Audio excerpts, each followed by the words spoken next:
عايزه اقول لحضرتك يعني يا استاذ منير، يعني هي حبها لبلادها اكتر من حبكم لبلادكم. انت لو قلت لها دلوقتي تعالي نقسم الامارات، ونخلي كل اماره لوحدها، حتى ممكن تصور عليك وتفتح عليك وتتبلغ عنك وعايزه اقول لك ان هي ممكن كمان ترفع عليك دعوه. انتوا خليتوها تتكلم بلسان التقسيم، وكل حزب بما لديه فرحون. الجنوب راح مطبل معاها، ومع احترامي للجميع يعني، والحضارم راحوا قال اهو. يا أستاذة ملكة، أنا أعتقد أنها أكثر من أساء لبلدها. هذه المرأة بالذات أكثر من أساء البلد. لو اجتمع الإخوان المسلمين مع الحوثيين مع القوميين مع الناصريين مع الصابئة مع الكل يا راجل ده في حد يا استاذ لإساءة منير الإمارة. ده. لحظة يا أخي، لا لحظة يا أختي، خليني أكمل بس جملة. أنت ما تفرقي عنها في شيء، أنت نفس الشيء بس مختلفة شوية، ولا نفس المقاطعة ونفس الأسلوب ونفس مجرد أنت ما تسيئي لمصر، هي تسيء للإمارات، تسيء لبلدها، أنت ما تسيئي لبلدك. هذه ميزتك تمتازي عنها في هذا الشيء. أنت آه، ولا نفس الكلام. أسلوب المقاطعة هذا أسلوب منفر. أنا لا يهمني الرأي أبدا، لا يهمني الرأي، أختلف معك في الرأي في أي شيء، لكن عندما أتكلم وتقاطعيني أنت ترفعي ضغطي أبدا. هذا اضطر استخدام التصميت. فتكون المقاطعة سواء علياء أو ملكة أو مجتهدة أو محمد أو حسن، أنا لا أفرق بين المرأة والرجل أبدا. والحياة يجب أن يشمل المرأة والرجل، ما هوش نفرض على المرأة الحياة، نقول المرأة لازم تكون حيوية، لا، والرجل أيضا لازم يستحي على نفسه. الكل يستحي عندما شخص يتكلم، ينتظر إلى أن يكمل. المساحات لا يقاطع إلا المضيف أو الشريك فقط، هو عملها المقاطعة الشريك أو المضيف، فعندما يفتح المايك على الكل. فأنا أقول أن دولة الإمارات العربية المتحدة شعبها خلوق وشعبها محترم، شعب راقي. أنا تعاملت مع إماراتيين، تعاملت مع يعني عندهم احترام للآخر، أنت تستطيع تختلفي معه. فإذا جاء ناس يدعوا أنهم إماراتيين ويدافعوا عن الإمارات، فهم يريدوا الإساءة للإمارات. ما نصدقهم على طول هذا إماراتي خلاص بيتكلم باسم الإمارات ولا رافع شعار الإمارات أو حتى علم الإمارات. أنا أفهم من أخلاقه، أفهم هذا إماراتي ولا لا. فمش كل من أجاء يتكلم باسم الإمارات أو بالسعودية أو باسم اليمن أو باسم جهة معينة هو يريد أن يدافع عن هذه الجهة. البعض يريد أن يسيء لهذه الجهة باستفزاز الناس.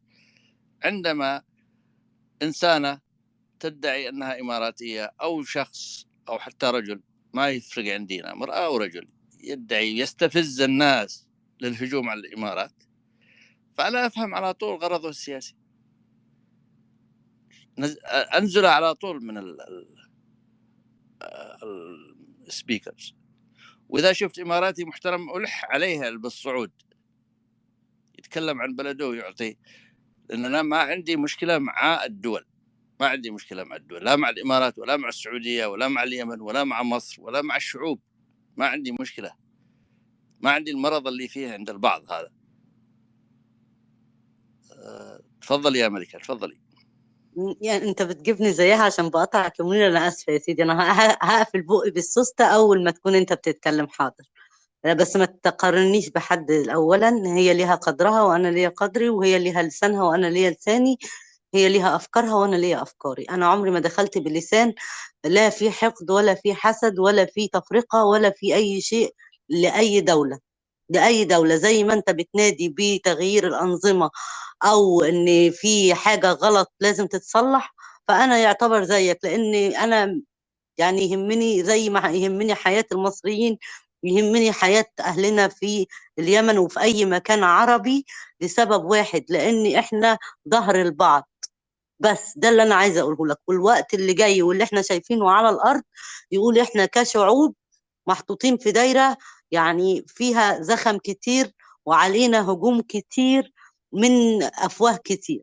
فأنا بقول إن إحنا كل ما نكون ملمومين مع بعض تحت سطح واحد قادرين نقرب أفكارنا، فنقدر ان احنا نتفاهم على الارض، نوصل الصوت، حتى نوصل الكلمة اللي تقدر تخلي الحاكم او شخص مسؤول يتجه اتجاه اخر بأي طريقة ما، سواء هم بيستخبروا سواء ما بيستخبروش، سواء يعني هم عارفين ان احنا كلنا عارفين ان الوقت دلوقتي هي زي ما بيقولوا حرب تكنولوجية، فمش هنكذب على بعض.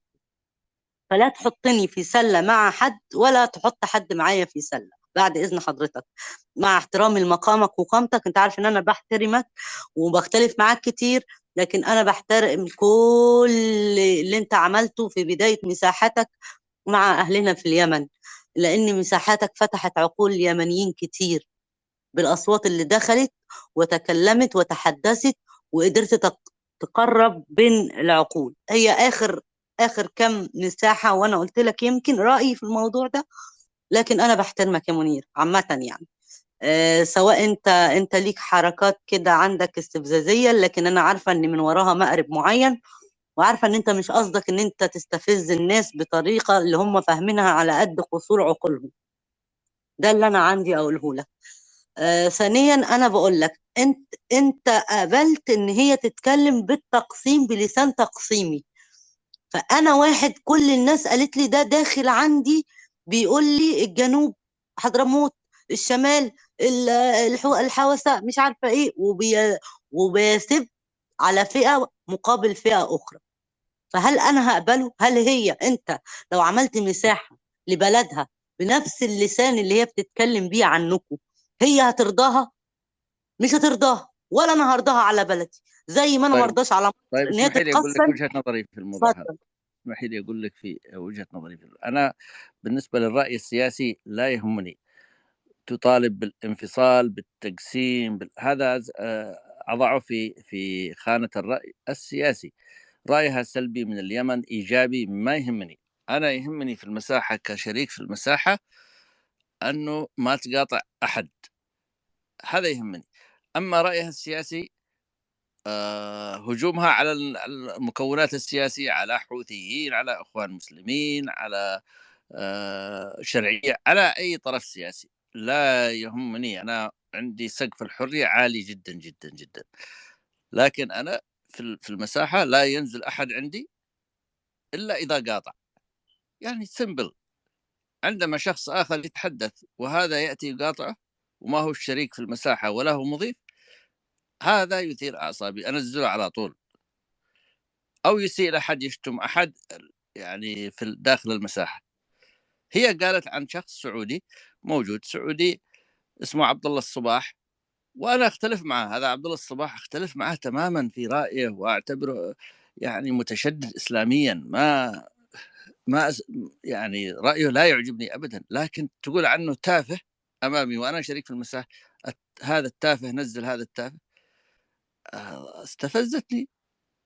لماذا تهاجم شخص موجود يعني أنا لو حدا هاجم الإخوان المسلمين أو هاجم الحوثيين أو هاجم الشرعية كمكونات يعني مكونات سياسية، ما عندي مشكلة. لكن حدا يصعد الآن ويهجم على ملكة مرتقبة ويسيء لها، يعني سأزيله على طول، أطرده من المساحة. لن أسمح له أنه يسيء للملكة ولا للأستاذ محمد ولا للمجتهدة ولا لأحد. ما نريد الإساءة داخل المساحة. هذا هو كان عتبي عليها. أما رأيها السياسي فأنا لا أتحكم فيه ولا يهمني من قريب أو بعيد. العفو منك. خلينا نسمع الأستاذ محمد الرحبي ونرحب به أولا. تفضل يا أستاذ محمد. شكرا. صباح الخير، مساء صباح الخير الخير. حضرة الأستاذ منير. أنا ما أعرف وش الموضوع، بس أشوف مسحوب هنا فوق، يعني ما أعرف، في موضوع معين يعني. والله الموضوع هو الأخ يغيره كل شوية الأستاذ عبد الغفور. احنا كنا في حوار مع الأستاذ أحمد شرف الدين، لكن اختفى الأستاذ أحمد فرجعها حوار مع منير الماوري. نعم. فأسست حزب الآن في اليمن. أسسنا حزب علماني، الأول حزب علماني في اليمن. نعم. والاشتراكية ما كانوا علمانيين ولا كان يعني كان مسمى فقط؟ يا أستاذ منير، الأستاذ أحمد إذا جاء صعد لأنه معلق أنا عندي، الله يحفظك. طيب ما في مشكلة. أستاذ منير، والاشتراكية ما كانوا علمانيين ولا بس يعني كان عنوان فقط، لوحة دكان يعني؟ لا، الاشتراكية كانت أيديولوجية مثلها مثل الأيديولوجية الإسلامية ولا الأيديولوجية القومية. يعني هو العلماني يعني فصل الدين عن الدولة تماما بشكل صحيح. حتى الاشتراكية في اليمن ما كانت واضحة في هذا الجانب. نعم. بصراحة مبارك لك تأسيس هذا الحزب، وإن شاء الله سبحانه وتعالى يوفقك. بصراحة يعني أنا بقول حاجة على السريع وبطلع لجنة في العمل الآن، ولكن بما الأستاذ منير أنت طلبت إني أجي فوق، ما أقدر أرد الدعوة، وأنت إنسان نحشمك ونقدرك يعني. بصراحة الأستاذ منير ولو نختلف معه مثلا يمكن في بعض الأشياء، أشوف بعض التغريدات، ولكن الأستاذ منير ولا مرة شفته بيعلي صوته إلا على قليل الأدب في هذه المساحات، أو يمكن بعض المغردين من بعض الدول الخليجية ممن يتخطوا الحدود اليمنية ويحاول يعطي نصائح، يعني كنوع من النصائح، يحسوا أنفسهم أنهم في مستوى أخلاقي أعلى، فالأستاذ منير يضعهم في مكانهم، وهذا مستواك عندنا كبير الأستاذ منير يعني. واللي زين انك انت باقي على مبادئك. انا احترم الانسان اللي باقي على مبادئه ويقول لك تعال ناقشني، غير عن الثانيين اللي بيستخدموا الشتائم وتهميش الاخرين ايضا.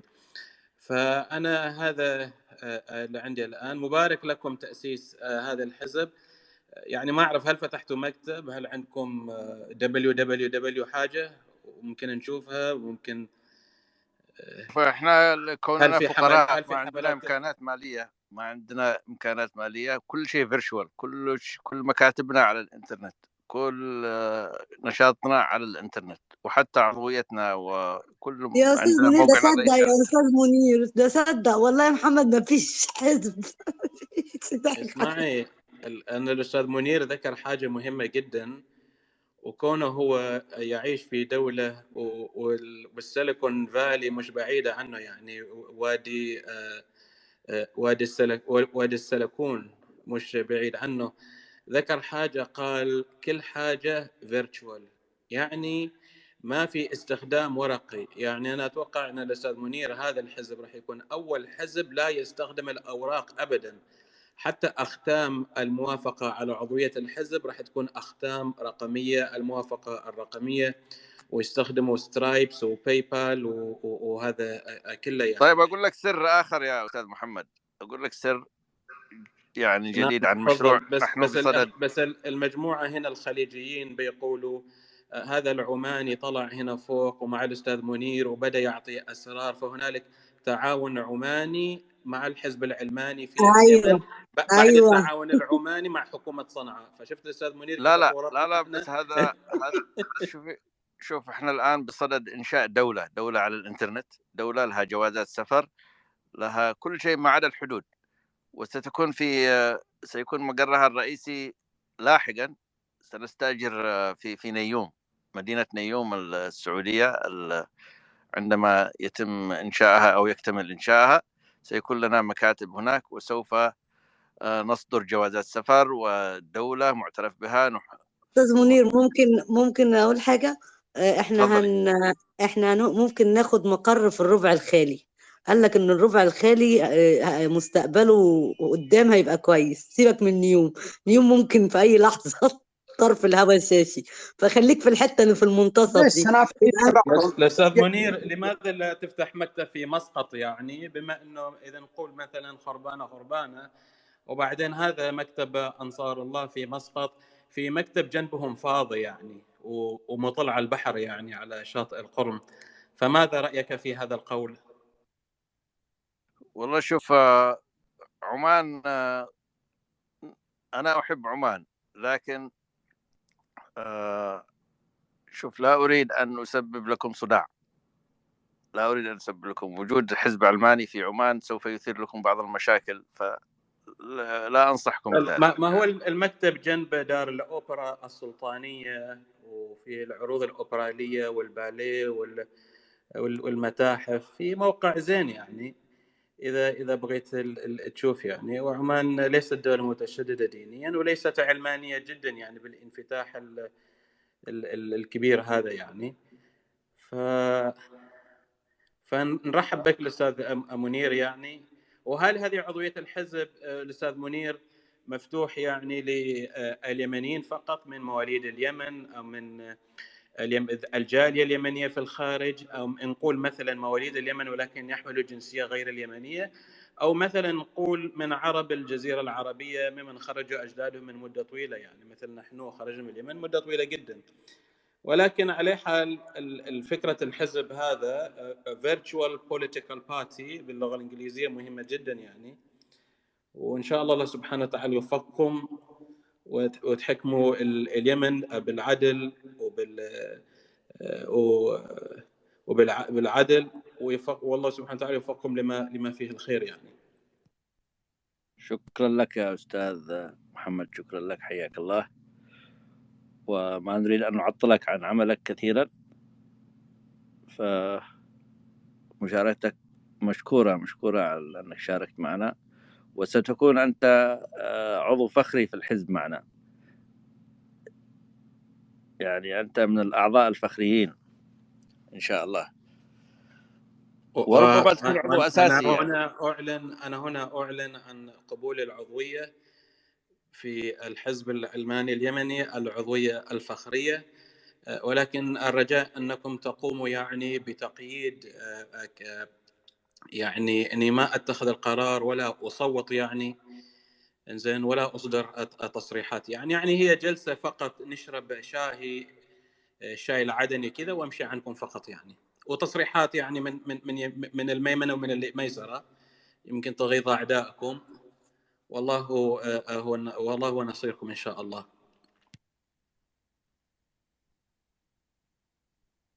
شكرا. طيب، نرحب بالأستاذ سام. يا هلا وسهلا يا أستاذ منير. حياك الله. الله حياك الله. يحييك. والأستاذ خالد أيضا. ما شاء الله يا أستاذ منير، من متى أسست حزب يا أستاذ منير؟ من فترة طويلة، بس الآن بدأنا الخطوات الجدية. أحسنت. هذا الحزب بيكون منشأ ومعلن من داخل اليمن أو خارج اليمن؟ لا، من خارج اليمن. داخل اليمن ما زالت العلمانية مرفوضة. ليه مرفوضة؟ ما كانت العلمانية باسطة نفسها في الجمهورية، لكن غياب الدولة. كان غياب الدولة. بس الآن في تيارات دينية، في مشركين بالله جدد. شوف، لأنه كفار قريش كانوا زمان يعبدوا الأصنام، يشركون مع الله الأصنام. الآن جانا تنظيمات دينية جديدة، جعلوا أنفسهم شركاء مع الله يعني، سواء الإخوان المسلمين أو الدواعش أو الحوثيين، أو قدموا أنفسهم الآن كشركاء لله في أرضه. جردوا الله من صلاحياته، يريد تجريد الله من صلاحياته، استغفر الله العظيم، ويقومهم بهذه الصلاحيات، يحاسبوا الناس يعني وكأنه لا توجد. هم غير مؤمنين أصلا، هم إيمانهم ضعيف، غير مؤمنين بأن هناك ثواب وعقاب أو جنة ونار وآخرة، فيريد يمارسوا العقاب في الدنيا على الناس. لذلك أمامنا مهمة كبيرة أن نؤسس حزب علماني لفصل الدين عن الدولة والإطاحة بهؤلاء المشركين. أنا أعتقد أن الإخوان المسلمين المشركين ينصبوا أنفسهم شركاء لله في أرضه بحجة تطبيق الشريعة. نحن نرفض تطبيق الشريعة، ونعتقد نؤمن بأن هناك آخرة وأن عمل الله لا يجب أن يتدخل فيه أحد. الله وحده هو من يحاسب الناس، يحاسبهم في الدنيا، يحاسبهم في الآخرة، يحاسبهم. يعني أنت إذا لم تصلي أنا لا شأن لي، إذا لم تؤمن لا شأن لي، هذا شأنك وهذا علاقة بينك وبين ربك، فلا يجب أن أتدخل لا باسم الحكومة ولا باسم الهيئة ولا باسم الأمر بالمعروف ولا النهي عن المنكر ولا بأي صفة. لا يجوز لي أن أتدخل في أمر إلهي، وإلا أصبحت مشرك بالله. والإشراك بالله أن أشرك نفسي مع الله، هذا أخطر أنواع الشرك، أخطر أنواع، أني نصبت نفسي شريك لله. طيب، تظن يا أستاذ منير لو أصبح مثلا المزاج العربي العام هو مزاج علماني كما كان يعني فترة الخمسينيات والستينيات، كان المزاج العربي العام علماني، لو تم هذا الأمر الآن وصار المزاج العربي علماني، هل تعتقد أنه القيادات العربية ما راح تلجأ مثل ما لجأت في ذاك الوقت إلى استقطاب المفكرين أو منظري التيارات الدينية اللي رفعوهم مثل سيد قطب اللي السعودية نشرت كتبه؟ ما تعتقد أنه هذه الدول تستفيد من هذه التناقضات في المجتمع وتحاول تضرب المجتمع بنفسه؟ تعلمت القيادات وتعلمت أنه أخطر أنواع أعداء الدول وأعداء الحضارة وأعداء الحكام حتى هم الإسلاميين، هم من يأتي باسم الدين. يعني شوف القومي أو الاشتراكي أو أي شخص يأتي بفكر بشري ممكن تتفاهم أنت وياه توصل إلى حل، لكن الذي يأتي لك باسم الله تختلف معه في الرأي واختلفت مع الله. هذه هي المشكلة. فالحكام تعلموا من هذا، ولن يعني أنا أعتقد سبب الخلاف بين الأمير محمد بن سلمان والأمريكان عندما جاء له الأمريكان ويريدوا تشجيع ثورة إسلامية أو حملة إسلامية على الصين كما حصل ضد الاتحاد السوفيتي في أفغانستان باسم حقوق الإيغور المسلمين. أمير محمد بن سلمان قال لهم نو، ما احنا مش مستعدين ننخرط في هذا الجانب، لأنه سبق أن جربناه في أفغانستان وحولتنا إرهابيين بعدين. فرفض هذا الكلام. لم يعجب الأمريكان هذا الكلام، لأن أمريكا في إطار صراعها من الصين تريد توظيف الإسلام في هذا الصراع.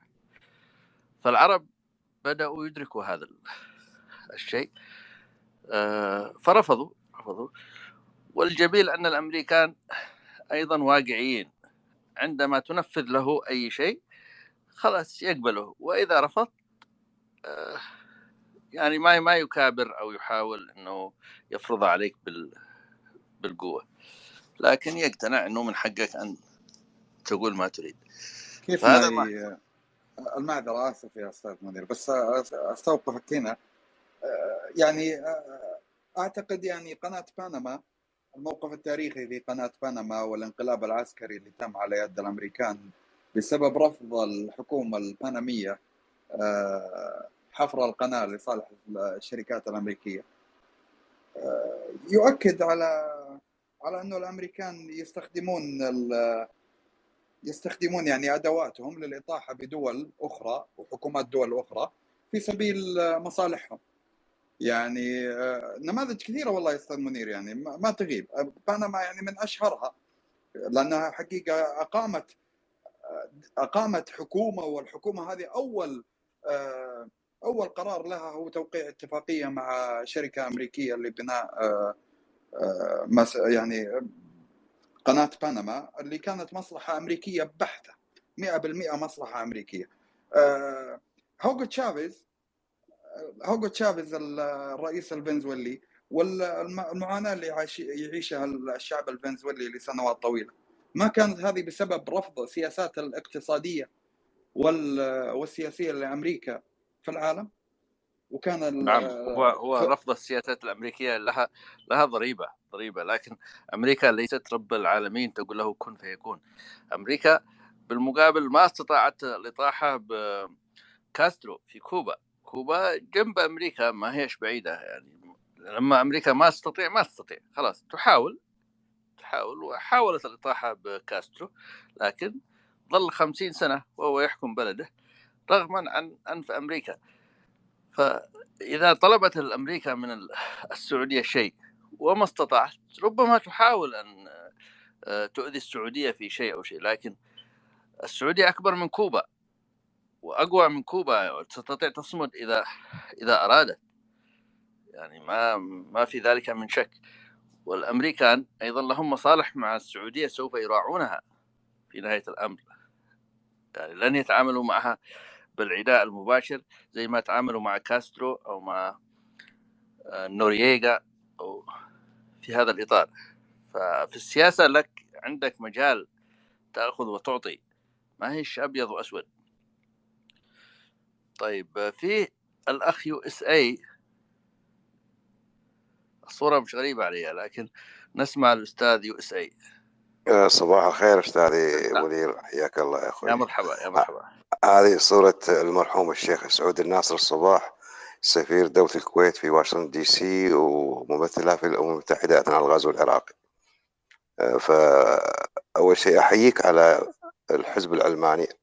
اليمنيين دائما خارج اليمن ينجحون بكل أمانة ويعمرون ويبدعون، ولكن للأسف داخل اليمن ما أدري القصة، دائما ما أدري فيه، أكيد محطوط داخل اليمن فيه سحر أسود، يا أنكم تتخلصوا من السحر الأسود يا أنكم تشوفوا لكم طريقة. فأنتم إن شاء الله راح تنجحون برا، أنا متأكد نجاحكم راح يكون مضمون بكل صدق وأمانة. ولكن اليمن يعني بكل أمانة يعني إحنا تتقطع القلوب عليها بكل أمانة. هذا حزب لا شو اسمه أنصار الله، هم يا أخي دمروا اليمن بكل أمانة. اليمن لو يتقسم إلى دولتين أنا أفضل أن الجنوب يأخذ استقلاله والشمال يدابك بنفسه، لمن الله ييسر أموره ويهدي النفوس ويبقى محتاج لأشقائه العرب المعمرين. المملكة معمرة، الإمارات معمرة، دول الخليج دائما تعمر. فلا أدري لماذا الحوثيين ارتموا في أحضان إيران المدمرة. إيران أينما ذهبت دمرت. العراق أغنى دولة، يمكن أغنى من دول الخليج مجتمعة بكل صدق وأمانة العراق، وعندما دخلتها إيران فشلت وخسرت وجاعت وتقتاد على الله يكرمكم الزبائن. وكذلك في سوريا ولبنان، شوف حالة لبنان حاليا يا رجل، والله شيء مؤسف جدا. والأغلى من هذه الدول كلها اللي ذكرتها هي اليمن عزيزة علينا وغالية ولا نرضى عليها الدمار الذاتي. وجود الحوثيين بهذه الأيديولوجية الفارسية، على فكرة ترى إيران لا يهمها لا مسلمين لا سنة ولا شيعة، كلاهما سواسية، كلاهما أعداء بنظرهم كعرب منذ معركة القادسية. احنا بالكويت أقرب ما إلينا البصرة، ويأتون إخواننا من العراق ويشتكون، خصوصا الشيعة بالذات، ويشتكون من الإهانة والقطرسة الفارسية. إيران تسعى إلى إعادة إعمار الإمبراطورية الفارسية، لا لها شغل لا في الإسلام ولا في الشيعة ولا في الاثنى عشرية. فهذا المهبول اللي عندكم، هذا الحوثي حسبي الله عليه، دمر اليمن. والله كانت اليمن لديها موارد طبيعية تجعلها في صف إخوانها في الدول العربية في الخليج بالذات، وأنا أتمنى أن دول الخليج تكسب اليمن والدخل في الاتحاد الخليجي بكل أمانة. يعني أنتم لديكم النفط والغاز والزراعة وميناء عدن، هو ميناء عدن أقدم ميناء في الجزيرة العربية، وأول مدينة تم فيها رصف شارع عام وعمود إنارة، والآن للأسف شوف حالهم. وعندكم باب المندب يا رجل، يعني شغلات جميلة جدا. فأنا أسف بكل أمانة لما وصلت إلى حالة اليمن السعيد الذي أصبح كئيب ورمادي، وأهل اليمن الطيبين اللي نحبهم ونغليهم يجب أن يتخلصوا من هذا السرطان. هذا السرطان راح يدمركم للأبد. وانت لو قعدت لحد الآن 20 سنة في لقدام، الطلبة اللي قاعد يعني يتعلمون المناهج المملوءة بالمواد المدمرة، ومثل ما أنا أوافقك الرأي، يعني هذه الأحزاب سواء حزب الله أو أنصار الله أو الإخوان المسلمين يشاركون الله ويجعلون أنفسهم أوصياء على خلق الله. فالأفضل اللي هو الحل إنه يكون هناك فصل بين الدين وبين الحكم. الحكم يباله علمانية بحيث إنه أو اشتراكية. الاشتراكية ترى أفضل من العلمانية كذلك. يعني الاشتراكية إن الدولة تقوم بتطوير البلد وتطوير الإنسان على قد حاجته، ما يعطونه أكثر من حاجته فقط، ولكن هذه فيها على الأقل شيء أفضل من لا شيء. يعني اليمن يا أخي قصة وكتاب عظيم، يعني نقدر ندخل فيه كثير من الصفحات المؤلمة المحزنة بكل أمانة. انظروا إلى دولة قطر، انظروا إلى الإمارات، إلى المملكة العربية السعودية، وين وصلوا؟ والله ينافسون العالم في التسامح وفي النجاح وفي التطور وفي الصناعة. يعني ليه ايش قاصركم انتم؟ بالعكس العقول اليمنية عقول مبهرة ومبدعة، ممكن تسوون. يعني انتم عمرتوا اندونيسيا، عمرتوا بروناي، عمرتوا جدة ايام زمان، وعمرتوا الاندر جراوند في لندن، عمرتوا ديترويت والمصانع الامريكية كلها يمنيين. فلماذا لا يعمر اليمن من خلال ايادي اهلها الشرفاء؟ فالسرطان هذا يجب بتره بكل امانه. اسمح لي على الاطاله وتشرفت معكم، تحياتي. شكرا استاذ فزاع ولا لا؟ نعم طال عمرك، نعم فزاع. حياك الله. انت موجود حاليا في اليو اس؟ لا انا كنت سابقا اعيش في اليو اس وحاليا بالكويت. حياك الله، اهلا وسهلا فيك. انا كنت عايش في اوريغون واكلاهوما وميشيغان كذلك. ميشيغان. نعم. اذا عشان كذا تعرف عن مصانع السيارات طبعا ديربون اللي بديترويت كلها يمنيين ولبنانيين يعني للاسف، ومعمرينها احلى تعمير يا رجل. والله اليمين عمروا ديترويت بشكل ما تتصوره. يعني انت تروح هناك تنبهر يا اخي، بس للاسف في اليمن لا حول ولا قوه. ما ادري ايش القصه، الظاهر عندكم سحر. شوفوا حاولوا تشوفوا لكم واحد سنغالي يرفع عنكم السحر هذا. لا هو اقحام الدين في السياسه هو اللي يعرقل كل شيء. اعتقد يا استاذ منير، المعذره بس هذا الحوار شدني الى فكره كانت تدور براسي.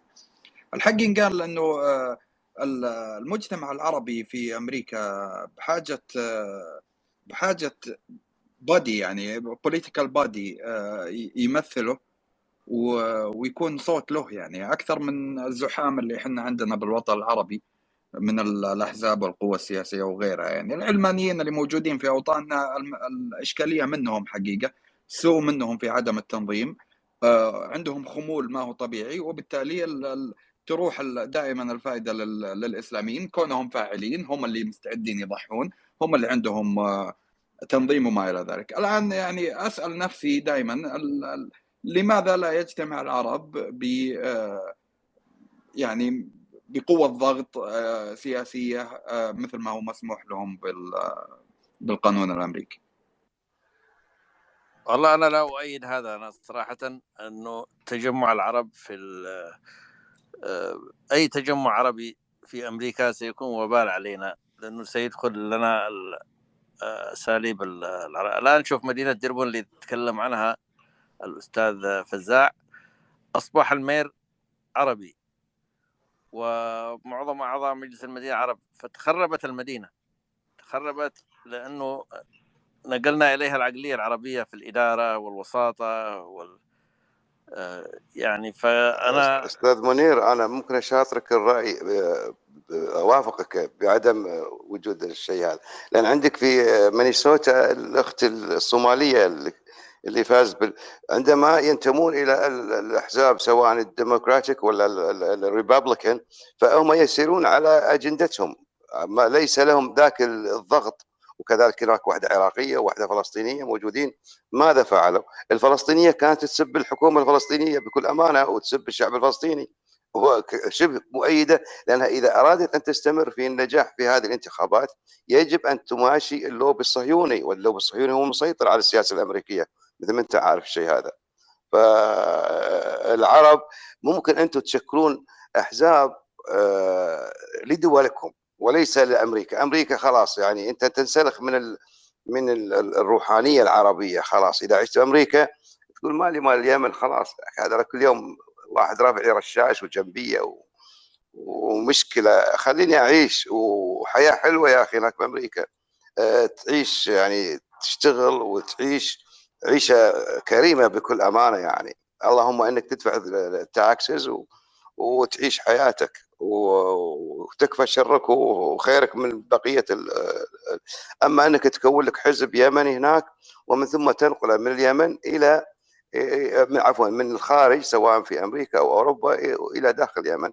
هكذا كانت الثورة الإيرانية يعني، ولكن الثورة الإيرانية تم تأسيسها من قبل الاستخبارات الأمريكية والفرنسية لما في ثورة الكاسيت يعني لما حولها من باريس إلى طهران. ولكن حاليا الإيرانيين يلطمون ويعضون الخدود، يعضون الأصابع ندما على ما آلت إليه الأمور. إيران كانت سابقا أفضل أيام الشاهنشاه، أما بعد حكم الملالي بالعكس الشعب الإيراني تدمر نفسه. مسكين الشعب الإيراني، والله الشعب الإيراني مدمن على الأفيون. الأفيون شغالين الإيرانيين هذولا بكل الشعب الإيراني اللي هو الشعب العادي العامة يعني ضايع يعني أكثر من غيره. ميتين جوع يا رجل، ميتين جوع. اللهم يصرفون لهم مبالغ يشترون فيها الأفيون وتشوفهم طايحين في الحدائق في كل مكان. ولما تشوفهم خارج إيران إلا هم كأنهم لأول مرة يتنفسون الأكسجين من كثر الضغط من الحكومة الإيرانية الفاشية هذه. بس حبيت أضيف لك الشغلة هذه واسمح لي على التدخل. شكرا لك، شكرا، حياك الله. طيب نرحب بالأستاذ أبو شايف والدور عند الأستاذ خالد. حياك يا مرحبا. أستاذ خالد موجود؟ موجود. السلام عليكم. عليكم السلام. عدد ويدي سنة عدد يا بوله. السلام عليكم. عليكم السلام. الله يعطيكم العافية. حبينا نتكلم في العنوان الذي أنت وضعته يا أستاذ منير والحزب العلماني. شوفوا المشكلة يعني ليست في الدين، لأن الحياة بدون دين فهي ليست حياة، ولكن المشكلة في فهم الدين. الذين تولوا أمر الدين يعني تولوه وأرادوا أن يمشون الدين على ما يريدون هم، وليس يمشون على ما يريد الدين، أو أنهم أو بالأصح أنهم حرفوا الشيء عن مساره الحقيقي. أنت أستاذ منير وغيرك والكثير يريد أن يضع لبيته قانون ونظام، ثم يريد أن ينقل هذا النظام إلى بيت الجيران، ثم إلى الحي، ثم إلى المدينة، ثم يريد أن يعمم هذا النظام لأنه يرى فيه الفكرة الممتازة لإدارة المكان الذي هو عايش فيه، المكان بشكل عام أو الدولة بشكل عام. فأليس أولى وأحرى أن من أوجد هذا النظام وهذا القانون أن يحافظ عليه بطريقة عدم الشدة وعدم القسوة؟ المجتمع الإسلامي فيه نظام، الله سبحانه وتعالى أوجد هذه الأرض ووجدها نظام دستور وهو القرآن. ولكن الطريقة التي تم أخذ بها القرآن وتم تطبيق بها هذا الدستور الذي أنزل الله سبحانه وتعالى ما فيه من أحكام هي التي جعلت الناس والذين يعني كثير من ضمن الأستاذ منير يحمل هذه الأفكار التي أراد بها إخراج الدين عن الدولة، وأراد أن ينشئ أو أردت أن تنشئ نظام ترى أنه أفضل من النظام الذي هو يملك الأرض كلها. فنحن نتخاطب بالعقلانية، نتخاطب ب يعني بالمنظور. المشكلة ليست في الدين أستاذي الغالي وجميع الحضور، الدين بين واضح وضوح الشمس، والله سبحانه وتعالى هو العدل، وهو أنزل هذا الشيء ليطبق بين الناس، وهو تفضل. شوف يا أستاذ خالد، المشكلة ليست في الدين صحيح، المشكلة هي فهم الدين. فهمنا وفهمكم للدين مختلف. أنا أفهم الدين أنه على الفرد، نزل للفرد، والقرآن هذا دستور للفرد وليس للدولة. أنا لا أرى في القرآن دستور للدولة ولا للحكم، ولا أرى أن الدين الإسلامي نزل لإعطائنا شكل من أشكال الحكم. أنتم لا تريدوا أن تحولوا الدين إلى حزب سياسي. لحظة يا أخي، تريدوا أن تحولوا الدين إلى حزب سياسي ومشروع سياسي تحكمون به. لا يوجد في القرآن شكل الحكم ولا يبين. الصحابة أنفسهم اختلفوا على شكل الحكم بعد وفاة الرسول. ولم يكن الإسلام للدولة أبدا. الإسلام جاء لتنظيم حياة الفرد. أنت كفرد افهم الدين كما تريد وطبقه على نفسك كما تريد، والدين يعدك للآخرة لا يعدك للدنيا. الدولة تعدك للدنيا. الدولة من مهام البشر والدين من مهام الله. أنتم تريدوا تخلطوا الدين مع الدولة، وهذا سبب فشل كل الحكومات الإسلامية على مدى التاريخ، هو خلط الدين بالدولة، تحويل الدين إلى مشروع سياسي وإلى حزب وإلى لخدمة أو تجير الدين لخدمة هذا المشروع باسم الله. لو تمعنت في القرآن جيدا، القرآن علماني أصلا، يقول لك من شاء فليؤمن ومن شاء فليكفر. خلاص، ما أريد أسمع أي شيء غير هذا الكلام. ما أريد تفسيرات ولا أريد اجتهادات ولا أريد، لأنه لا يوجد في القرآن كيف شكل الدولة. القرآن وراك كيف كفرد أنت كيف تصلي كيف تصوم، وراك الحساب والعقاب والآخرة وكل شيء عليك أنت كإنسان كفرد. الدولة لا تحاسب، لم يفرض. لا، إذا وجدت في القرآن شيء يفرض على الدولة شيء فأنا مستعد أن أتبعك تماما. لا يوجد في القرآن أي شيء أو فرض على الدولة أن تصلي أو تصوم أو تحج أبدا، ولا على المجتمع كمجتمع، هو على الفرد، على الشخص، على الناس. هذا فهمنا وفهمكم هو مختلف. لذلك فصل الدين عن الدولة هو الأساس. لذلك المسلم في الدول العلمانية ينجح. أي مسلم في أمريكا لا يمنع، أمريكا دولة علمانية، لا يمنع من ممارسة شعائره الدينية، لا يمنع من ممارسة الإسلام، من العبادة ومن أي شيء. لكن في الدولة الإسلامية هو لا يريد أن يصلي ويصوم، يريد أن يحكم.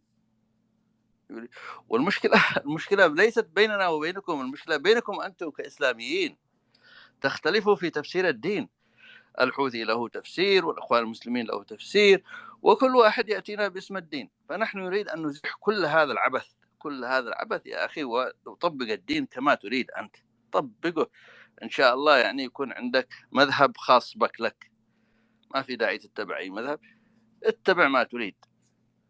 تفضل يا أستاذ خالد. الله يعطيك العافية. تسلم.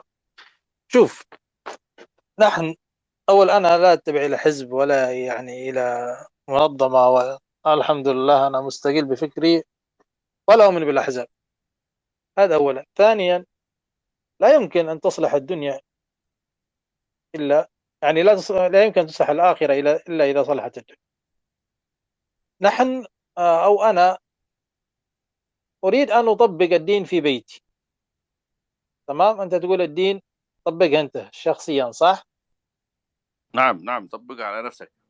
أيوة. طيب أنا أطبقها على نفسي ثم أخرج إلى المجتمع. الذي تقول عليه علماني الذي لا يؤمن بالحلال ولا الحرام. فكيف شوف هذه المغالطة، هذه المغالطة يا أستاذ، هذه المغالطة التي هذه مشكلتنا معكم، تغالطوا، لا تلتزموا بالدين وبأخلاق الدين. أنت عندما تطبق الدين على نفسك وأخوك على نفسه وكل واحد على نفسه، فالمجتمع مجتمع مسلم. يعني لا، يعني الحلال والحرام، أنا ما أدري إيش أقول لك يا أخي في هذا المغالطة. الدولة لا يجب أن تصلي وتصوم، قلت لك. أنا ما أتكلمك عن المجتمع. المجتمع هو متدين بطبعه ويتمسك بالإسلام، وهو مجموعة الأفراد، يكون مجموعة الأفراد هذه أنت وجارك وكلهم، وبالذات في اليمن كل المجتمع مسلم. لا تدعونا إلى الإسلام من جديد أبدا. أنا أتكلم عن الدولة. الدولة لا يجب أن تتدخل في معتقدات الأفراد، لا تتدخل في هذا الجانب. الدولة ليست إمام مسجد. الدولة تتدخل في موضوع الخدمات، الصحة، التعليم، الكهرباء، الخدمات هذه. لا يجب أن تتدخل في موضوع الدين والديانات. يجب أن تكون محايدة، ترعى وتحمي الأديان، تحمي المتدينين، تحمي كل المجتمع، لكن تكون محايدة على قدم المساواة، لأنه أنتم مختلفين، أنت وجارك مختلفين في فهم الدين. أنت تريد تطبيق الدين على جارك بالطريقة التي تفهمها. أنا أقول لك لا تطبق على نفسك بما تريد. تقول لي أنا لا أخرج وجاري أو المجتمع مجتمع كافر. لا لا لا، هذا مش عذر. ما لك دخل، أنت طبق على نفسك وعلى بيتك وخلاص. لا دخل لك في الآخر، لا دخل، ولا تدعي أن الآخر كافر. لماذا تفترض أن نفسه يكون كافر إذا لم تفرض؟ يعني لازم تحمي الدين. أنت مشرك بالله بهذه الطريقة. كلكم، كل من يؤمن بهذه الفكرة هو مشرك بالله، يجعل مع نفسه مع الله شريك. المشركين في أيام قريش كانوا يعبدوا الأصنام، كانوا على الأقل يعطونا شركاء ما يتكلموا صامتين.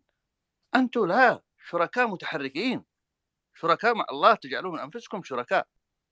للأسف الشديد. معذرة منك يا أستاذ خالد، تفضل. عادي عادي عادي، الله يسعدك، عادي، كلام أخذ وعطى والناس تتحاور. طيب قل لا إله إلا الله. أنت تؤمن بالقرآن صح؟ كلنا مسلمين نؤمن بالقرآن صح؟ نعم. طب خذ القرآن وطبقه. أنا خذ القرآن وطبق. أطبق على نفسي. طيب أنت طبقها على نفسك وأنا أطبقها على نفسي وهذه يطبقها على نفسه، تمام؟ ومن يطبقها على الكل؟ إذا كل واحد يطبقها على نفسه، يعني أنت تريد الدولة العلمانية تطبق القانون على الكل، ولكن ترفض أن تطبق القرآن على الكل. نحن ما نتكلم على أن نحن يعني ضد العلمانية، لا، والقرآن والإسلام ليس ضد التطور ولا النهضة ولا التنمية ولا، لا، نحن نقول لك هذا كتاب الله وهذه أرض الله ونحن عليها إلى أن شاء الله. خذ هذا كتاب الله وطبقه مثل ما تريد أن تطبق العلمانية. طيب طبق، أنت لكن مؤمن لا. بالقرآن ولا لا؟ دقيقة دقيقة لو سمحت الله. لا أعطيك أبشر. أنت مؤمن بالقرآن؟ لا إله إلا الله. كيف مؤمن بالقرآن؟ مؤمن بالله.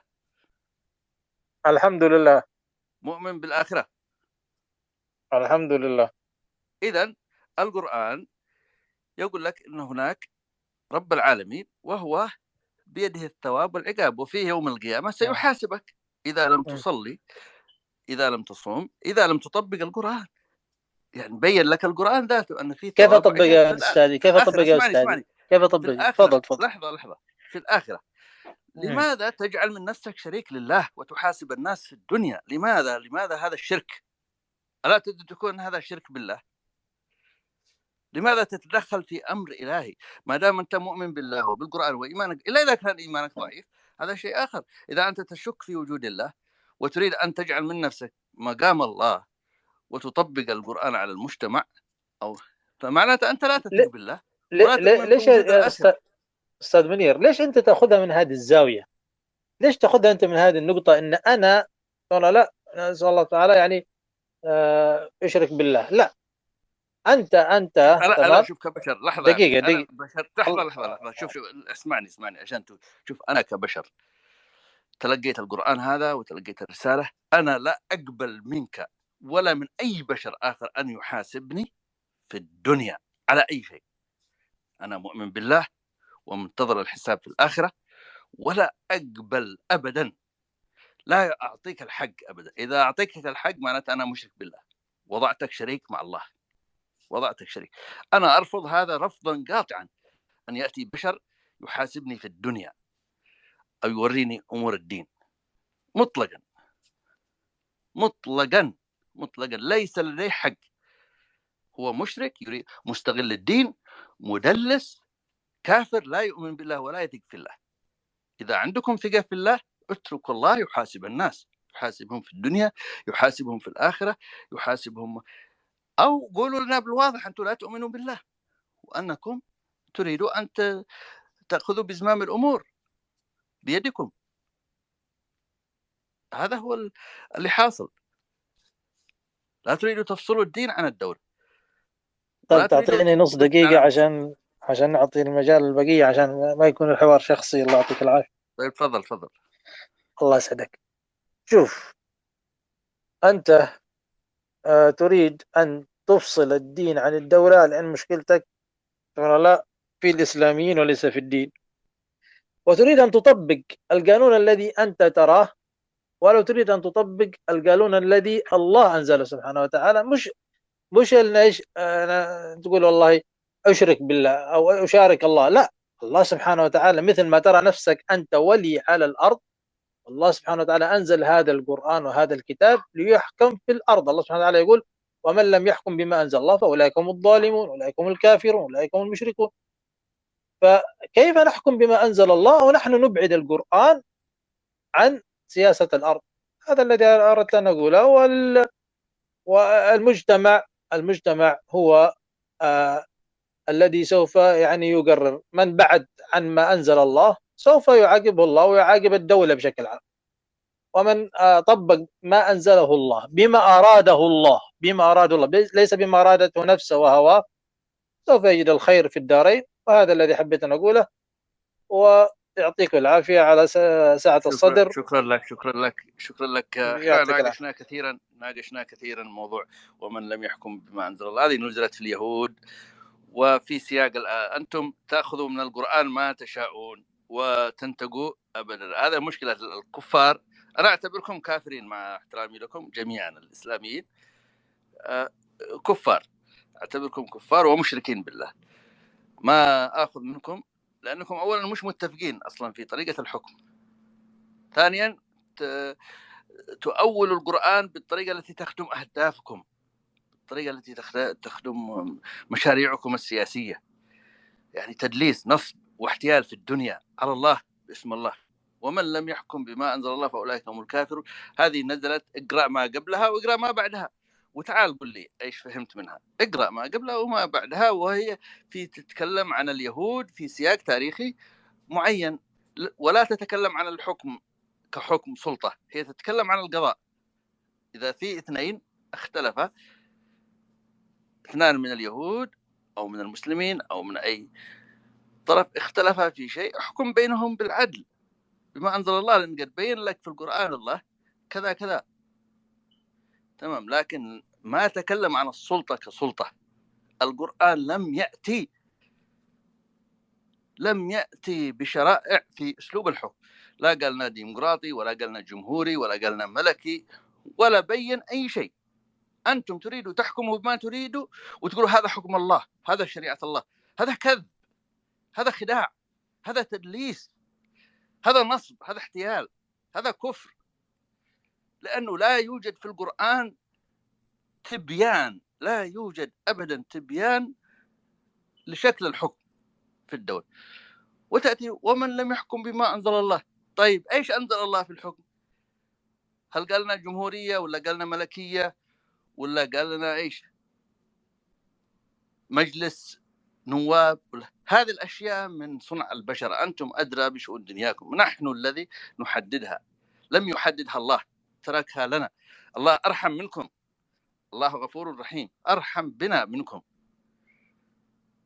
أما أنتم تريدوا أن تحددوا ما تريدوه وتقولوا هذا الله اللي قاله، تتكلموا بما أنزل الله. الحوثي يتكلم باسم الله، الإخوان المسلمين باسم الله، داعش باسم الله، الدولة الأموية باسم الله، العباسية باسم الله، علي بن أبي طالب باسم الله، معاوية بن أبي سفيان باسم الله، الصحابة باسم الله، والكل خرج عن روح الإسلام نفسه. الكل يريد أن يكون نفسه خليفة لله في الأرض. يعني ما نريد أن نطيل، نسمح للآخرين يتكلموا. الأستاذ عثمان بن علي. يا دكتور أستاذ بعد منير إذنك عايزة أتكلم، أنا بقالي بعد ساعة إذنك واقفة. دقيقة، نص دقيقة، بعد إذنكم نص دقيقة لو سمحت، تفضل بخرج يا أستاذ مستمع. الله يسعدك، تسلم. شوف، أنت تخيل اليمن دولة علمانية وأنت حاكمها، تمام، وفيها من الديانات وفيها من يعني الحريات، ثم حصلت مشكلة، قضية ما بين اثنين مسلمين، فبماذا بتحكم؟ بتحكم بحكم القانون الذي وضعته ولا بحكم الله؟ والسلام عليكم. أنا هذه التجربة موجودة عندي في أمريكا. أمريكا دولة علمانية. أنا عندما أتزوج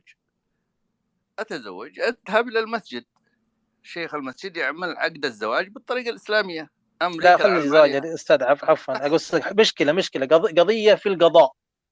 بماذا بتحكم؟ بتحكم بالقانون الذي وضعته وبكتاب الله بين مسلمين، ليس بين مسلم وعلماني ولا بين مسلمين اثنين. ماذا تحكم به؟ شو بالقانون. القانون معروف، محدد. نحكم بالقانون، تمام. أنا سألت القانون هل هو القانون الذي وضعته أنت ولا القانون الذي أنزل الله للمسلمين؟ لا، بالقانون اللي وضعته أنا، اللي وضعه المجتمع. الله ما وضع لك قانون كيف تحكم بين الناس، ما وضع لك قانون. كيف ما وضع لي قانون؟ إذا مثلا حصلت مثلا دقيقة، عفوا لو سمحت أعطيني نص دقيقة. كيف يعني مثلا واحد ظلم واحد في معاملة، أو حصلت يعني جريمة قتل، أو حصلت جريمة سرقة، موجود الحكم في القرآن، كيف بتحكم بالقانون الذي وضعته؟ هم مسلمين. شوف الكلام. الله قال لك تحكم بالعدل، والعدل هو أساس الحكم. العدل ما جاب لك أي شيء تفاصيل أخرى. تريد تقطع يده، اقطع يده. ما تختلفوا أنتم في قطع اليد، يد السارق. ما تختلفوا، الحنبلي غير والمالكي غير والزيدي غير، ولن تتفقوا، وكل واحد يقول هذا أنا أمثل الله. لا، نزيحكم جانبا. أنتم ما حدا يمثل الله، هذه الحدود كان يطبقها الرسول، لأنه الرسول يعرف أيش إذا فسر القرآن. أما الآن لا مجال لقطع اليد. تريد تقطع يد السارق؟ لا، مش في هذا العصر. هذه عمل وحشي، عمل إجرامي. قطع يد السارق لا يمكن أن ينفذ. وعمر بن الخطاب أوقف حد السرقة، ونحن نستطيع أن نوقف حد السرقة لأن فيه ضرر بسمعة الإسلام، سمعة المسلمين. ونحن الحكام إذا حكمنا لن ننفذ حدود السرقة وقطع اليد. ممكن في حالة واحدة إذا استنينا قوانين، لأنه شوف الإسلام للأسف الشديد في كل المذاهب لا يعاقب المختلس أو الفاسد أو المسؤول الكبير، إنه ما كان فيه دولة في تلك الأيام كي يعاقب. يختلس الملايين من الخزينة العامة ولا يوجد عقوبة، لأنه ليس من حرز. المغتصب، من يغتصب المرأة لا يعاقب، لكن الزاني يعاقب بالجلد. لا،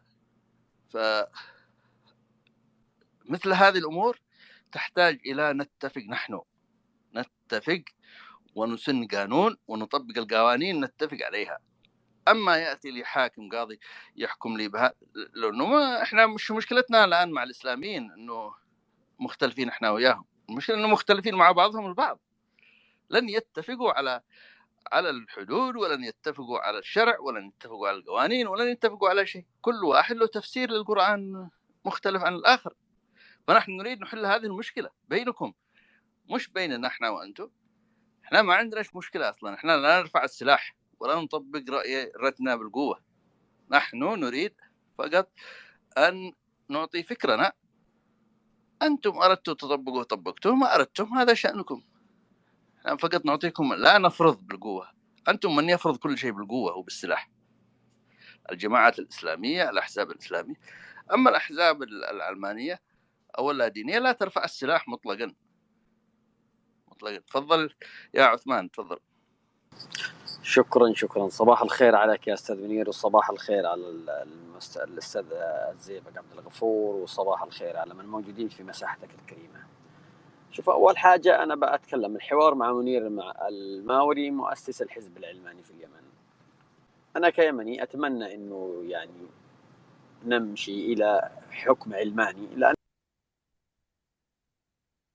الحكم العلماني قد ممكن يلقى يعني رفض من بعض الأحزاب الموجودة حاليا المتربعة على الحكم، لأنه العلمانية يعني تحاول تقصي التكسب السياسي بالنسبة للأحزاب الدينية، من جماعة الإخوان المسلمين إلى جماعة الحوثيين إلى كل الجماعات المتطرفة بشكل عام. جار الله عمر، أنا أتذكر هذا الرجل كان نوعا ما كان ينادي بالعلمانية، قتل في ساحة يعني في أمام مرأى الكاميرات. جار الله عمر نفسه كان ينادي بالعلمانية. مسألة إنه العلمانية هل إنها تنجح؟ إنه اليمن ما بتخرج إلا بحكم علماني، أما حكم بدون تقعد في صراع. وأنا بأحيلك إلى الأخ خالد، يعني شوف، لو عاد النبي صلى الله عليه وسلم اليوم وأراد أن يصلي بنا وبأذهب إلى الأربع المذاهب المعتبرة، فعلى أي مذهب بيصلي؟ فالصلاة عند النبي في التشهد الأول سنة عند الشافعي، وليست سنة عند الحنفي، ومكروهة عند المالكي، والتسليمة الثانية فرض عند الحنبلي، ومبطلة للصلاة بتركها عند الشافعي، ولا تبطل الصلاة عند الحنفي، وسنة عند المالكي.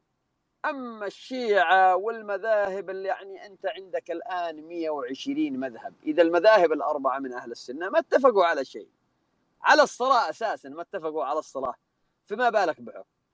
فالأخ خالد يعني قد ممكن إنه يغفل التاريخ تماما، هو يقول يعني إن المسلمين ما طبقوا، المسلمين مش الصح أو.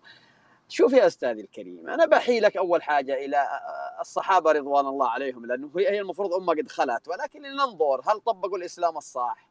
يعني عائشة زوجة النبي صلى الله عليه وسلم وأم المؤمنين رضي الله عنها عندما أخرجت 40,000 في معركة صفين، معركة الجمل، وعلي بن أبي طالب والصحابة لمن اقتتلوا على الحكم، وكم يذكرنا مقتل عثمان بن عفان بمقتل علي عبد الله صالح. علي عبد الله صالح قتلته الفئة الباغية، وعثمان بن عفان قتلته الفئة الباغية. عثمان بن عفان قتلوا محمد بن أبو بكر الصديق، وعندما جرب لحيته قال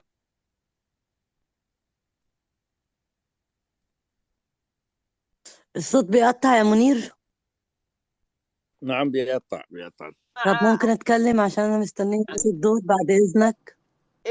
ايوه صوتك يتقطع يا عثمان، ما عاد نسمعك. هو ما عندي الشبكة ضعيفة، صوتي مسموع الحين؟ ما أدري مسموع الصوت ذا الحين؟ تفضل يا ملكة، تفضلي. طيب، السلام عليكم. طبعا منير الحوار عشان بس الجماعة ما ياخدوش المحمل على جد، إذا كان هو عايز يعمل الحوار ده فأنا خارج الموضوع ده، عشان محدش يقول لي إن أنا دخلت الروم وإني أنا بقيت علمانية. تمام. أصلا العنوان محطوط من عبد الغفور كده كمزحة يعني. طيب، اللهم صل وسلم على سيدنا محمد وعلى آل سيدنا محمد. أولا يا أستاذ منير، لازم نشوف حاجة واحدة بس: هل على مدار الخلافات الإسلامية اللي كانت موجودة والفتوحات والإسلام اللي وصل مشارق الأرض ومغاربها، الناس اللي كانوا تحت الحكم الإسلامي والبلاد لما كانت إسلامية وفيها كثير من الرجال الصادقين، هل أصحاب الديانات الأخرى من بعد الرسول صلى الله عليه وسلم إلى الآن هل يعني عاشوا في اضطهاد؟ هقول لك لا، ما عاشوش في اضطهاد. تمام. هات لي حكم كده من الخلافات. اصلا اغلب الخلافات اللي كانت بينا كانت بينا كمسلمين، لكن اصحاب الديانات الاخرى والعقائد الاخرى والعلمانيين، ولذلك انت هتلاقي لغايه دلوقتي موجودين على الارض. يعني احنا ما عملناش اباده جماعيه مثلا، ما رحناش قتلنا اولادهم ولا ابنائهم ولا فتحنا بطونهم ولا ما خرجناهم قتلتوهم، بس قتلتوا انفسكم. كله صراع، التاريخ الاسلامي كله صراع ماشي، بين اكمل بس يا الديانات استاذ، الاسلاميه. ماشي اكمل يا استاذ منير الفكره بعد اذن حضرتك عشان ما تقطعش الفكره من راسي، الله يسترك. ماشي. فهتلاقي ان الوضع تفضلي الوضع ماشي ماشي يا أستاذ منير، شكرا. الوضع على الأرض هتلاقيه إن الخلاف داخل المسلمين. طيب لما نيجي نسأل الخلاف داخل المسلمين قائم على إيه؟ وأقدارنا قامت على إيه؟ قامت على التدليس. قلدنا الغرب، قلدنا بقى الناس اللي هم كانوا عايشين تحتينا، استغلوا الوجود ده وابتدوا لما لقوا الإمبراطورية الإسلامية تشعبت، فده خرج عن نطاقهم هم، وابتدت بقى المكائد والضغائن والتدليس وكتابة كتب ملهاش أي لازمة، والتفوه على الرسول والتفوه على آل بيته والتفوه على جميع التشكيك في كل الخلافات الإسلامية. طبعا مبدأ التشكيك والجدال والحاجات دي احنا عارفين الموهبة دي تبع مين. حلو الكلام. عشان بس ما سردش كتير، انا احب اقول لك ان انا مستعدة حضرتك تعيش تحت دولة وتعيش بالفكر اللي انت عايزه، لكن يكون الحكم اسلامي زي ما كان في السابق تحت حكم اسلامي.